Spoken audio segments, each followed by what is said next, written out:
Today I'm going to be talking a little bit about political violence, but first I want to tell you this. About 8 months ago, I started preparing to do this new YouTube channel that I've created and the content that would be in it.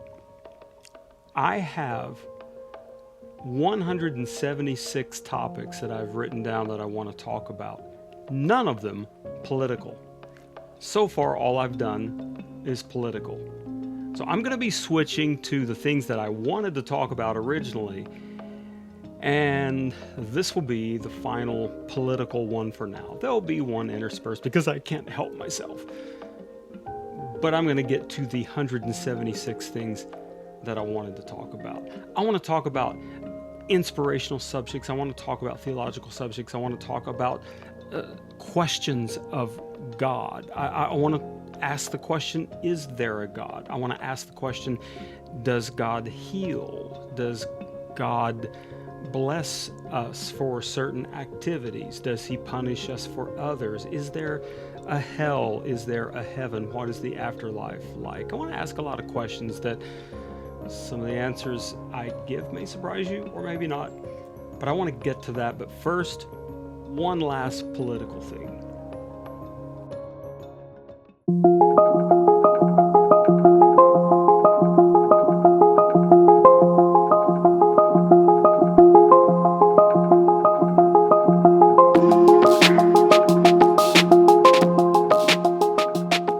I'd like to talk about the apparent uptick in political violence in the last 2 to 5 years. And I say apparent because I haven't actually seen any statistics available yet to verify that there actually has been an increase. It does seem that there has been. And it does seem that it goes both ways. I know the ongoing narrative currently, because our most recent political violence is that against someone that is conservative. There is the ongoing narrative currently that it is all from the left toward the right. And I don't think that's a fair representation. It does go both ways, whether it be Governor Shapiro of Pennsylvania having his house firebombed, or Nancy Pelosi's husband being attacked in the middle of the night, her 82-year-old husband being beaten in the head with a hammer, or the killing of Minnesota liberal lawmakers. It does go both ways. This is not one side is bad and one is good. This is a problem in our society as a whole. But I would like to ask this question. When will we get this concerned? When will we get this worked up? When will the talk that goes through the public on TV, on media coverage, on social media, on the talk that goes through our society, when will the talk be this worked up about the hundreds of school children that are slaughtered for doing nothing more than going to school? When will we get this worked up about that? So, following the murder of conservative political commentator Charlie Kirk, there has been a lot of outcry from conservatives. And can I just insert here that when I call today's MAGA movement conservatives, I cringe a little bit, because they are not what I consider to be conservatives. George W. Bush, John McCain, Mitt Romney, and so on, those are conservatives. I do not see MAGA as conservatives, but that's another subject for another time. But from the, shall I say, right-wing side of things, we hear a lot of complaining that it is the fault of liberals for the current state of political violence. I want to look and see if there's any validity to that. I want to see if, to quote the president, if it is the fault of radical, leftist, liberal lunatics. Now, as I begin that, I want to talk to you, some of you, my personal friends that are conservative, and I want to ask you about me. Do you see me as a radical leftist liberal lunatic? You may, but it's a persuasion of political thought that I have. That goes back, honestly, decades. I haven't voiced it so much as I have the last couple of years, but I'm a liberal leftist. Am I the danger? I'd like to sincerely know that from you. Do you see me as the danger? Am I the lunatic? But that's the vernacular that the president used to describe those that are at fault for the current state of political violence. And so I want to take a look back to the last 10 years or so and see exactly what we have as far as talk goes, as far as the habit of our conversation goes. And this is going to take a few minutes to read this off, but I'm going to read a number of quotes that have come from Donald Trump and that have come from those that surround him. I want to preface it with this. A number of Ivy League sociologists, and I'll insert here that when I say Ivy League, there is now this common thought, this narrative that the Ivy League structure is a liberal indoctrination of Marxism. And being close to someone in my life that has recently graduated from an Ivy League school, from his own words, he will tell you that's not the case. That's not what Ivy League schools do. They highly educate is what they do. And I'll tell you this, if you're in court and you need a lawyer, you tell me, you want an Ivy League lawyer, or do you want someone from an online school somewhere that passed the bar? If you're undergoing brain surgery or heart surgery, do you want an Ivy League cardiologist, neurologist, or neurosurgeon, or do you want someone that has never maybe done much of that before from a lesser known school? Now, obviously, that's a conversation in itself, because where you go to school doesn't necessarily dictate how good you are at something. But as a whole, I think I would rather depend on someone from the Ivy League because it is phenomenal education. All right, so I just want to insert that, all right? But Ivy League sociologists have had some interesting things to say about this. And what they have determined is that the overall conversation of our society has radically changed in the last decade. And they trace it back to the leader. Because many of us, millions in our society, are going to follow the leader. I want you to think of a classroom setting. If a teacher gets up and uses demeaning phrases, that uses name calling, that mocks her students, do you know what her students are going to do on the playground? I'll tell you, I have experience at this. I moved from Mississippi to Illinois when I was in 5th grade. I had an extreme Southern accent. All these years later, you can still hear a hint of it in my voice. There's only so much of it I can get rid of, but a little bit of it is still there. But in 5th grade in Illinois, I walked in with a Southern accent that was very extreme. And so I was at the age of 9 at the time. And so my teacher, her name was Mrs. Long, she would repeatedly ask me questions that would either tell my age, or she would ask me a math question, or she would ask some kinds of questions that had me pronouncing the vowel I because I said ah. All right, for example, she would call me out and she would say, "Kendall, what's 12 minus 3? And I would say 9, and the class would laugh. Interestingly, now when I go back to Southern Illinois, they all sound like Southern rednecks to me. Like they've got Southern accents. But from Mississippi to Illinois, Mississippi was far more extreme. She would say, "Kendall, what's 6 minus 1? Like in the middle of math session, and in 5th grade, folks, we're not studying 6 minus 1, right? But I would get asked this question from the teacher. And I would say, 5? I can go on and on with these stories of what she would do publicly to me. But on the playground, guess what happened? Guess who got made fun of constantly for his accent?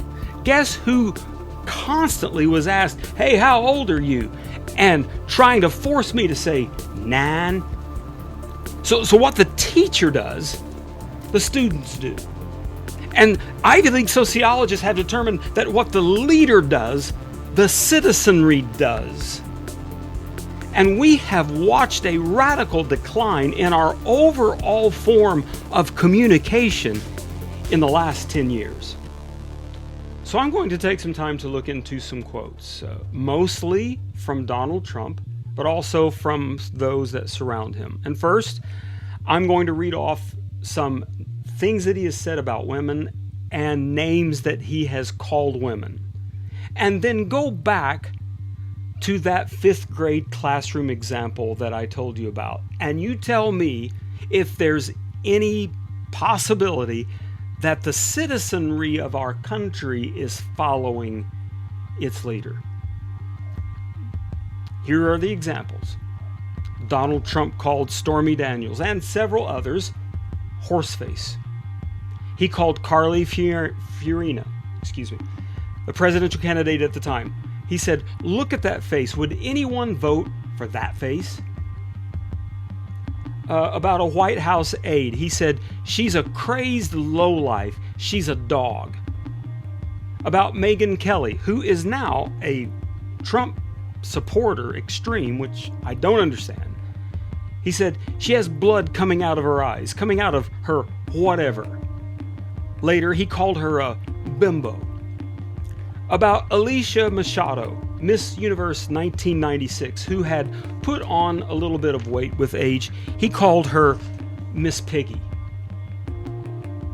About Ariana Huffington, he said, "She's extremely unattractive." About Maxine Waters, he said, "She's an extraordinarily low IQ person." About Mika Brzezinski, the co-host of Morning Joe on MSNBC, he said, "She's a low IQ crazy." He said about women in general, he said, "It's very hard for a flat-chested woman to be a 10. In reference to his 1-year-old daughter in 1994, he swept his hand across his chest and he said, "We don't know if she's got this part yet, but time will tell." God. Speaking of a female journalist, he said, "Doesn't really matter what they write as long as they've got a young and beautiful piece of ass." Of course, there are the famous comments that he made on the bus, and there are the remarks on the Howard Stern show about going into underage girls' dressing rooms at a teenage pageant in various stages of undress, some of them undressed completely. And the last quote I'll give from him about women is, quote, "I can tell you this, there's nobody that has more respect for women than I do." I am a bit hesitant to bring up quotes from the late Charlie Kirk just yet. Those that are, no condemnation from me, no judgment. It's just a personal discipline I'm placing on myself. But a couple of things that he said are relevant to this conversation. One being that he called for public executions and said that they should be televised. Added to that, he said they should be sponsored by Coca-Cola. And when the others on the panel that he was with chuckled in response to that, he said, "No, I'm not kidding." Said very aggressively. He also said that Joe Biden was, quote, "a crazed, dementia-filled, corrupt tyrant who should honestly be put in prison or given the death penalty for his crimes against America. Steve Bannon called for Anthony Fauci to be publicly executed by having his head cut off. Marjorie Taylor Greene, and I have a hard time taking her seriously, but she's in the House of Representatives nonetheless, so she has a vote that we should be concerned about. She liked social media posts calling for the murder of Nancy Pelosi, calling for the hanging of President Barack Obama, calling for the hanging of Hillary Clinton. Current FBI Director Kash Patel reposted a video that had in it created characters taking a chainsaw to Liz Cheney and Adam Schiff. Donald Trump said that Mark Milley, his former chair of the Joint Chiefs of Staff, he said that he should be executed. Congressman Paul Gosar agreed. Now remember, there are a lot of folks on the right who are calling out leftists, crazy leftist liberal lunatics, I guess that's me, for calling Trump a fascist. I personally never have. It's not that I wouldn't think that he has those leanings, but that's another discussion for another time. But I personally never have, but many do. That's an admission I'll quickly make. He's been called a threat to democracy by the left. But the claim by the right is that using terms like this is an incitement to violence by those on the left. So let's take a look at what Donald Trump has called Democrats and said about them. So let's just run through these quickly. He has said that Democrats are the enemy from within. He said, quote, Democrats are scum. He said, quote, Democrats are vermin. He said, quote, Democrats are animals. He said, quote, Democrats are enemies of the people. In the State of the Union address, he called Democrats, quote, un-American and treasonous.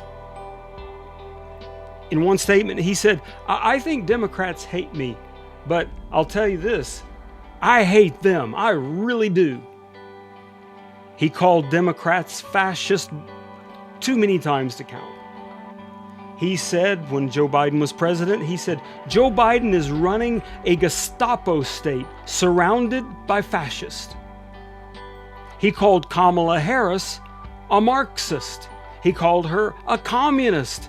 And he called her Comrade Harris too many times to count. He said, quote, toxic poison of anti-Semitism courses through the veins of the Democratic Party. And just last Friday, he said, I think what is the most frightening thing I've ever heard any politician say in my life. He said, beyond a certain point, criticism of me is illegal and no longer free speech. Numerous times, Donald Trump has mocked and made fun of the attack on Paul Pelosi, the husband of Nancy Pelosi. In a speech, he said, just stopped right in the middle of the speech and said, and by the way, how's Nancy Pelosi's husband doing? Huh? Just asking. And it was obviously in a mocking way because the audience breaks out into laughter. Somehow that's funny.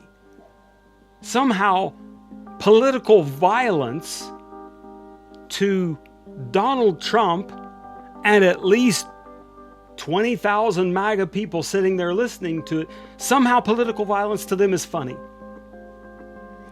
And there have been a number of these statements talking about that this was Paul Pelosi's gay lover attacking him in the middle of the night. Where did I first see that? On some of your pages, on some of your Facebook pages, some of my personal friends. I saw that and it was heartbreaking to know that people in my life would make such a statement as that. It was devastating. What about that is funny? If we're going to get honest about this, if we're going to get away from the finger pointing and saying, it's your fault, it's your fault, it's your fault, we got to get honest about this. And let's get honest about mocking the beating of an 80-year-old man in the middle of the night with a hammer, and then Donald Trump Jr. posting that he has his costume for his Halloween party ready with a picture of underwear and on top of it a hammer. How's that funny? And when do we get honest about this? Rather than pointing the finger at leftists and saying it's all their fault because they called Donald Trump a fascist, when are we going to get honest about this? Nearing the end of this, I'll just say this. January 6th. In reference to violence, if we want to really be honest about violence, just say those two words, January 6th. On that day, there were gallows that were intended for the hanging of Nancy Pelosi and Vice President Mike Pence, coming directly from tweets by the president blaming his own vice president for not getting him the election. To conclude this, I would like to play two short video clips. The first is this Fox News host, Brian Kilmeade. They have given billions of dollars to mental health and the homeless population. A lot of them don't want to take the programs. A lot of them don't want to get the help that is necessary. You can't give them a choice. Either you take the resources that we're going to give you, or you decide that you're going to be locked up in jail. That's the way it has to be now. Or involuntary lethal injection or something. Just kill them. Yeah, Brian, why? I don't know what to say. I'm supposed to be sitting here talking. That's what this is all about. And yet I don't know what to say.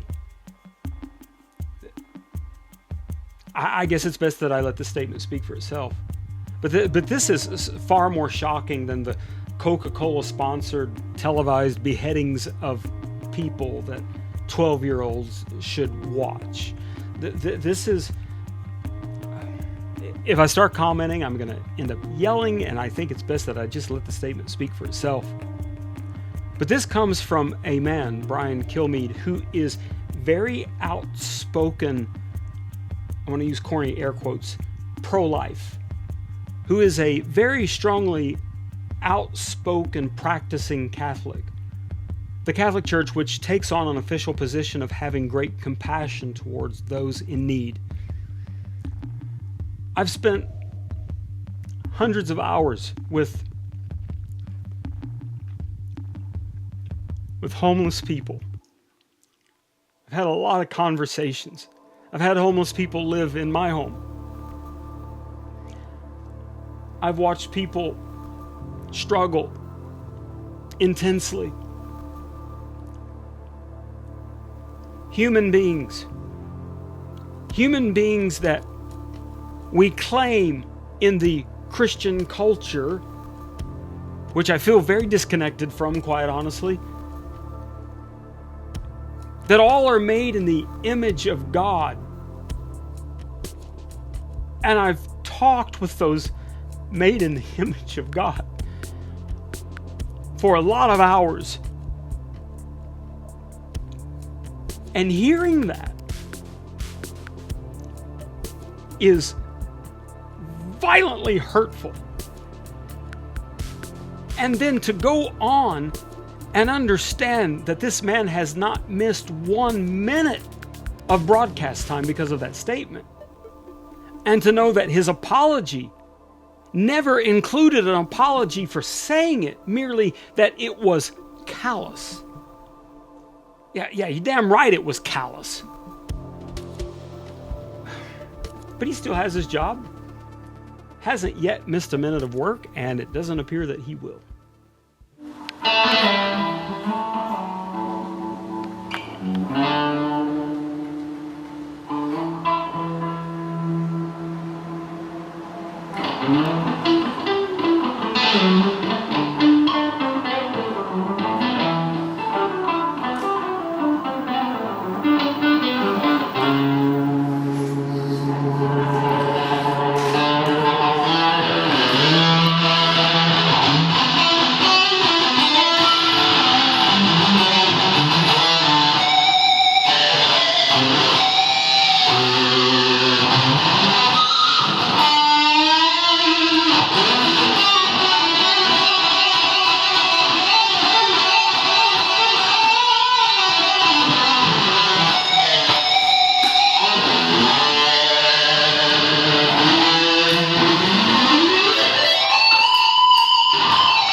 was the incredible playing of then 19-year-old Lester Mitchell.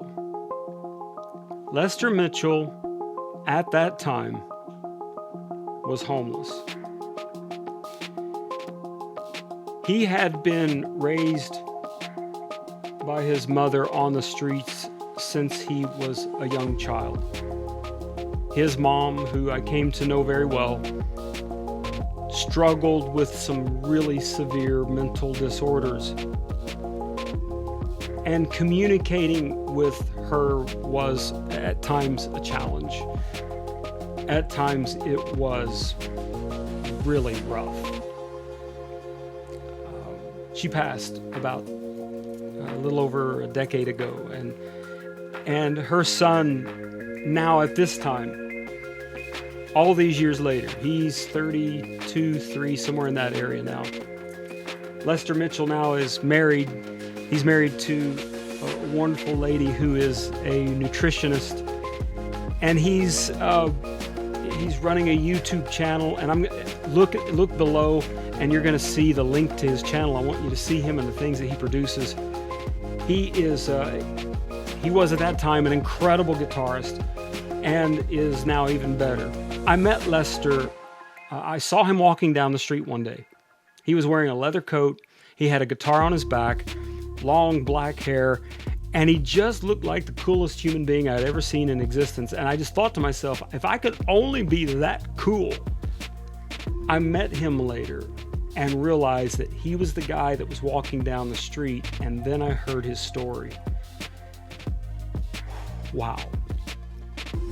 Lester came and played for several years with our church band, and he was amazing. People from our church tried in their best ways to help him out and to try to get this kid to a better life.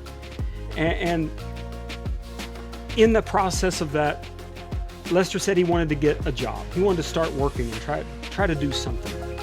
And he applied at a place, and they said, well, we need your ID and we need this, that, and the other for your W-2 forms. And Lester had nothing.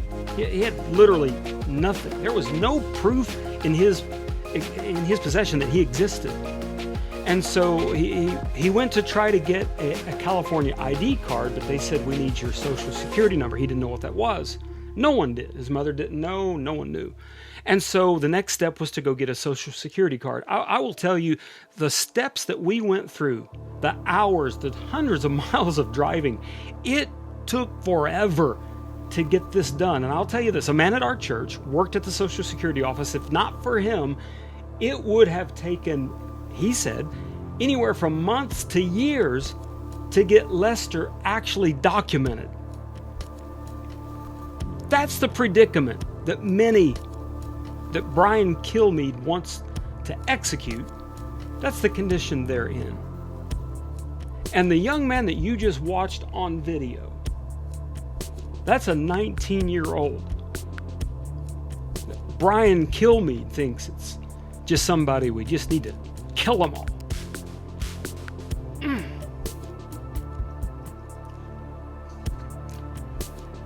Recently, Lester was named one of the top 50 YouTube guitarists.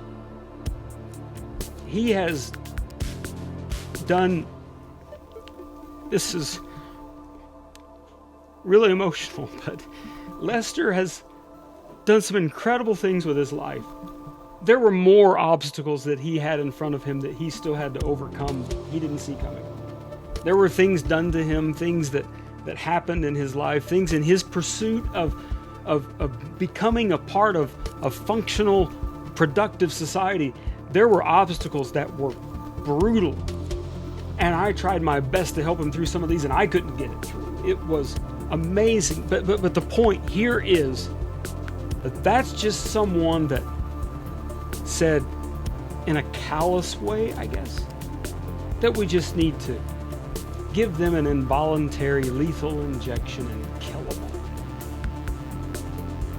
Now again, you tell me, where is the violent rhetoric coming from?